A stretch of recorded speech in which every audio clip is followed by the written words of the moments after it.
Welcome to study with NKR friends. ये class होने जा रहा है UP triple S C UP triple S C lower PCS के लिए। किसके लिए? लोअर पीसीएस के लिए, जिसमें ये टॉपिक है ग्राम समाज एवं विकास, रूरल सोसाइटी एंड डेवलपमेंट। आज का टॉपिक है हमारा सहकारी समिति। तो चलिए सहकारी समिति की तरफ हम लोग बढ़ते हैं। यदि आप चैनल पर नए हैं तो हमारे चैनल को सब्सक्राइब कर लीजिए। परिभाषा है, लोग समानता के आधार पर आर्थिक हितों के लिए मिलकर काम करते हैं। लोग, परिभाषा क्या है सहकारी समिति का? तो लोग समानता के आधार पर आर्थिक हितों के लिए मिलकर काम करते हैं। संवैधानिक दर्जा देखें सहकारी समिति का। संवैधानिक दर्जा 97वें संविधान संशोधन अधिनियम 2011 द्वारा प्रदान किया गया है। नया भाग है संविधान में 9B जोड़ा गया है और अनुच्छेद 243 ZH से लेकर के ZT तक इसमें व्याख्या किया गया है। इतिहास देखें तो भारत में शुरुआती सहकारी ऋण समिति अधिनियम 1904 से हुई थी। कब से हुई थी? 1904 से हुई थी। उत्तर प्रदेश पंचायती राज व्यवस्था को विशेष रूप से हम देखें तो ये है स्थापना उत्तर प्रदेश में 15 अगस्त 1949 को से पंचायती राज पंचायतों की स्थापना हुई। संयुक्त प्रांत पंचायत राज अधिनियम 1947 के तहत संयुक्त प्रांत पंचायत राज अधिनियम 1947 के तहत बलवंत राय मेहता समिति की सिफारिश के आधार पर उत्तर प्रदेश क्षेत्र समिति एवं जिला परिषद अधिनियम 1961 में लागू किया गया था। उत्तर प्रदेश में त्रिस्तरीय पंचायती राज व्यवस्था ग्राम, क्षेत्र और जिला ये 1961 से 62 से पूरी तरह से लागू हो गया था।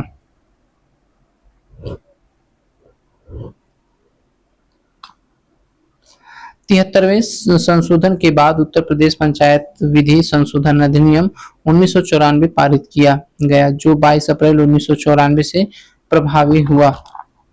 उत्तर प्रदेश पंचायत विधि अधिनियम। आगे है कि उत्तर प्रदेश राज्य निर्वाचन आयोग की बात करें तो ये स्थापना इसकी होती है 23 अप्रैल 1994 को उत्तर प्रदेश राज्य निर्वाचन आयोग की स्थापना होती है। आयुक्त की नियुक्ति राज्यपाल के द्वारा की जाती है। इनका कार्यकाल 6 वर्ष से 70 वर्ष की आयु जो भी पहले हो जाए वो पूरा करते हैं। आगे है पद पर बने रहते हैं। आगे है इसके प्रथम आयुक्त कौन है? तो श्री रामदास सोनकर है। वर्तमान में इसके आयुक्त श्री राज प्रताप सिंह है। कौन है? श्री राज प्रताप सिंह है। उत्तर प्रदेश राज्य वित्त आयोग कौन है? तो चलिए राज्य वित्त आयोग की तरफ देखते हैं। एक बार फिर से हम देख लें कि प्रथम आयुक्त है श्री रामदास सोनकर, वर्तमान में श्री राज प्रताप सिंह है। उत्तर प्रदेश राज्य वित्त आयोग, इसका गठन 1994 में होता है। राज्यपाल द्वारा 5 वर्ष पर गठित अनुच्छेद 243I के तहत इस पद पर बने रहते हैं और यह 5वां वित्त आयोग है। कौन सा इस समय वर्तमान में चल रहा है? 5वां वित्त आयोग। गठन वर्ष 2015 में सिफारिश की गई और अप्रैल 2020 से ये लागू है। न्याय पंचायत। न्याय पंचायत वर्ष 1955 के चुनाव के बाद पंचायत अदालतों का नाम बदल करके न्याय पंचायत किया गया। क्वेश्चन बन सकता है कि पंचायत अदालतों का नाम बदल करके क्या कर दिया गया? तो न्याय पंचायत कर दिया गया। कब से? 1955 से ही ये है। महिला आरक्षण। तो उत्तर प्रदेश में 1/3 33% स्थान वित्त आयोग में सुरक्षित है। 14वें वित्त आयोग ने पंचायतों के लिए 2 लाख करोड़ से अधिक की निधि निर्धारित की है।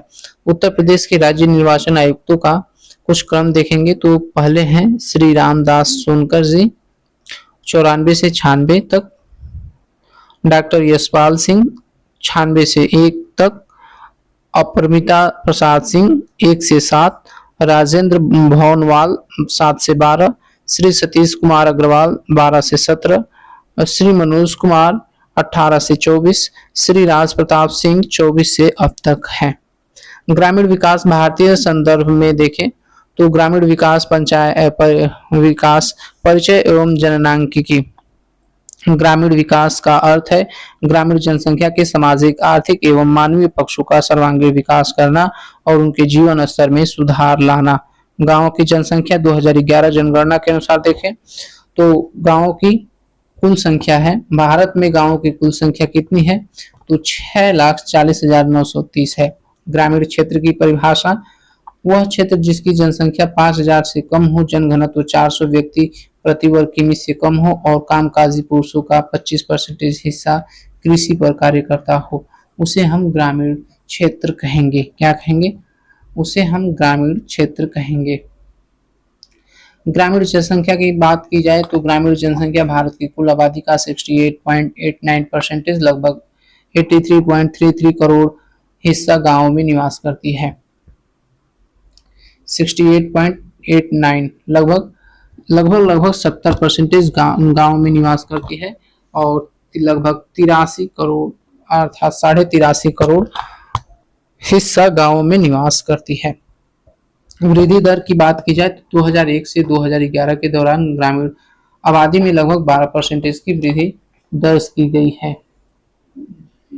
12% की वृद्धि दर्ज की गई है। ग्रामीण विकास योजनाओं के प्रभावी कार्यान्वयन के लिए आयुक्त ग्राम्य विकास का पद सृजित किया गया है। स्वतंत्रता पूर्वक एवं शुरुआती ग्रामीण विकास कार्यक्रम को देखें तो श्रीनिकेत योजना। स्वतंत्रता पूर्व शुरुआती ग्रामीण विकास कार्यक्रम कुछ इस प्रकार से है कि श्रीनिकेत योजना ये 1922 में आता है और इसकी शुरुआत रविन्द्रनाथ टैगोर द्वारा की गई थी। आगे है मार्थाडम परियोजना 1921, यह स्पेंसर हैच द्वारा शुरू की गई थी। गुड़गांव परियोजना 1920, इसके प्रारंभकर्ता एफ.एल. ब्रायन थे।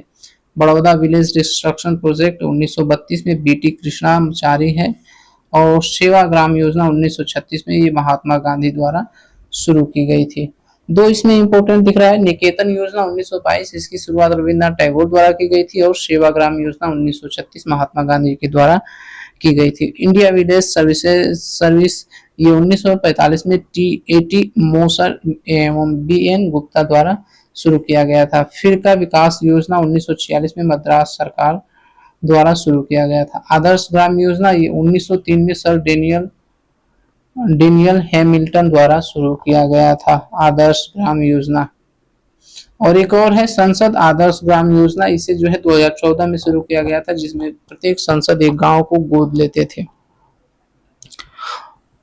आगे है ग्रामीण विकास मंत्रालय का इतिहास देखेंगे। ग्रामीण विकास मंत्रालय का इतिहास, तो मंत्रालय का गठन है, इसका गठन 1974 में खाद्य एवं कृषि मंत्रालय के एक विभाग के रूप में बना।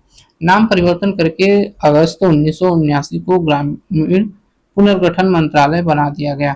23 जनवरी 1982 का इसका नाम बदल करके ग्रामीण विकास मंत्रालय हुआ और वर्तमान में इस मंत्री वर्ष 2025 में ग्रामीण विकास एवं कृषि मंत्री शिवराज सिंह चौहान है। कौन है? तो इसके मंत्री है ग्रामीण विकास एवं कृषि मंत्री शिवराज सिंह चौहान है। राज्य मंत्री कौन है? तो वर्ष 2025 में डॉक्टर चंद्रशेखर पेम्मासानी और कमलेश पासवान है। मंत्रालय के विभाग और कार्य विभाजन को देखें, डिपार्टमेंट एंड स्ट्रक्चर को, तो ये दो मुख्य विभाग है। ग्रामीण विकास मंत्रालय के तहत दो मुख्य विभाग कार्य करते हैं, ग्रामीण विकास विभाग और दूसरा है भूमि संसाधन विभाग। ग्रामीण विकास विभाग की बात की जाए तो यह विकसित भारत रोजगार और आजीविका मिशन ग्रामीण या फिर इसको वीबीजी रामजी योजना, पीएम ग्राम सड़क योजना, पीएमजीएसवाई और आवास जैसी योजनाओं को लागू करता है। भूमि संसाधन विभाग की बात की जाए तो यह मरुस्थल सूखा प्रवण क्षेत्रों के लिए विकास एकीकृत वाटरशेड प्रबंधन है, IWPMP है और यह भू अभिलेख आधुनिकीकरण NLRMP जैसे कार्य को देखता है। बंजर भूमि विभाग है, 2 जुलाई 1992 को मंत्रालय के अधीन बंजर भूमि विकास विभाग का गठन किया गया था।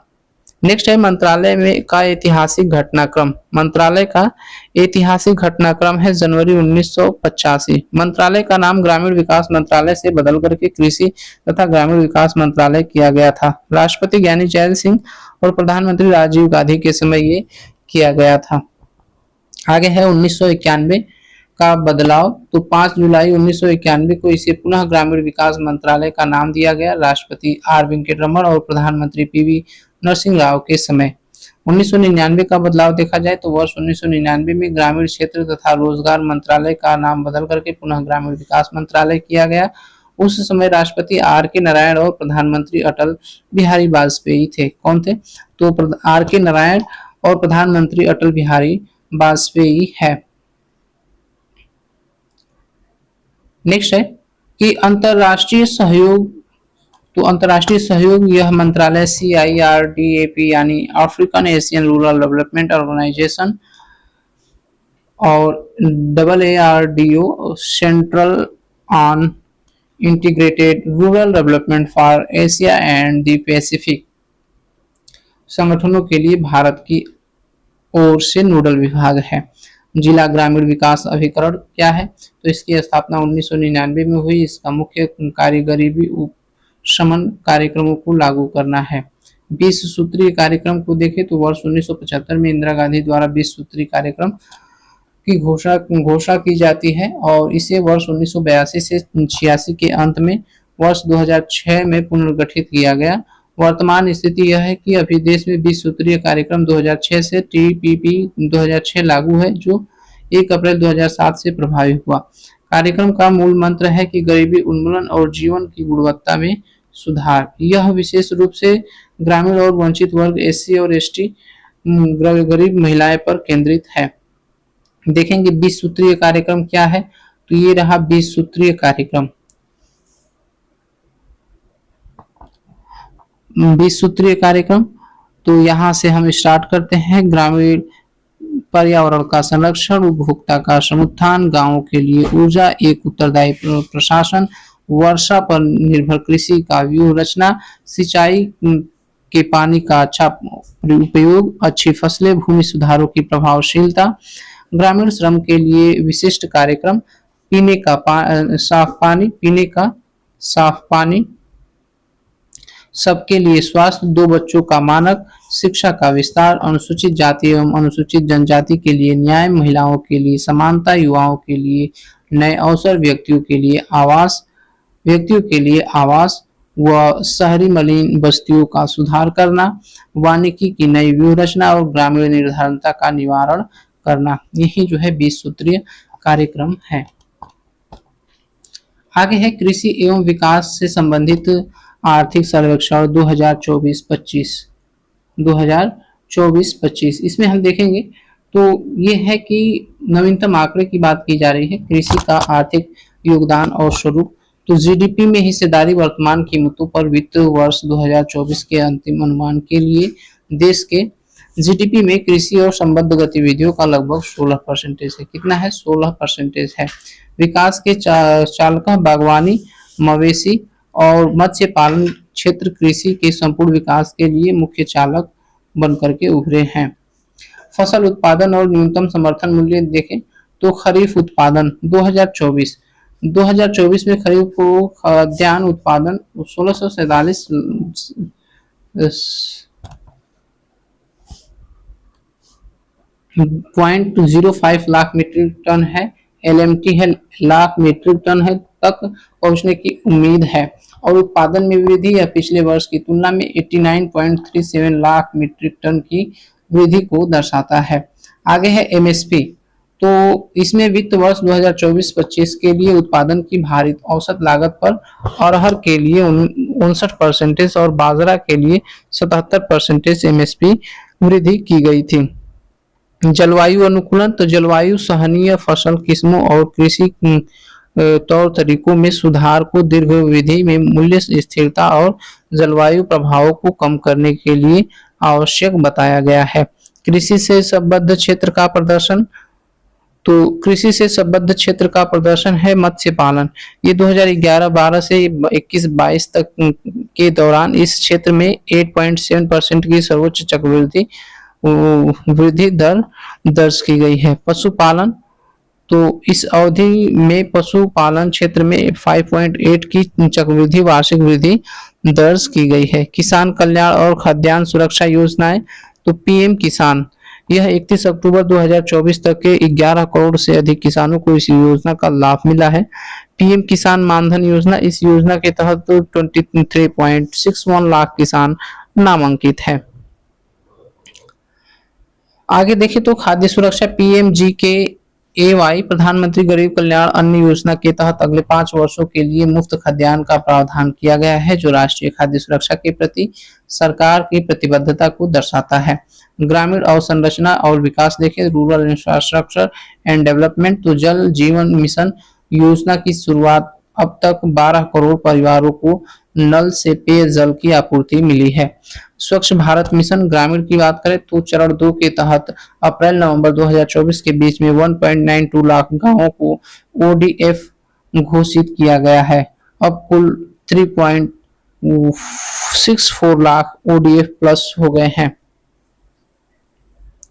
बिजली सौभाग्य दीनदयाल उपाध्याय ग्राम ज्योति योजना के तहत ग्रामीण क्षेत्रों में कुल 18,374 गांवों और 2.9 करोड़ घरों को बिजली की सुविधा प्रदान की गई है।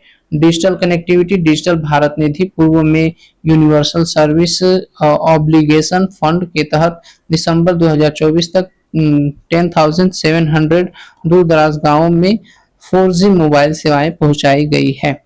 आगे है ग्रामीण स्वास्थ्य योजनाएं, तो ये ग्रामीण स्वास्थ्य योजनाओं को हम लोग देखेंगे अगले सेशन में। तब तक के लिए हमारे चैनल को प्लीज सब्सक्राइब कर लीजिए। Thanks for watching. Please like share comment and subscribe.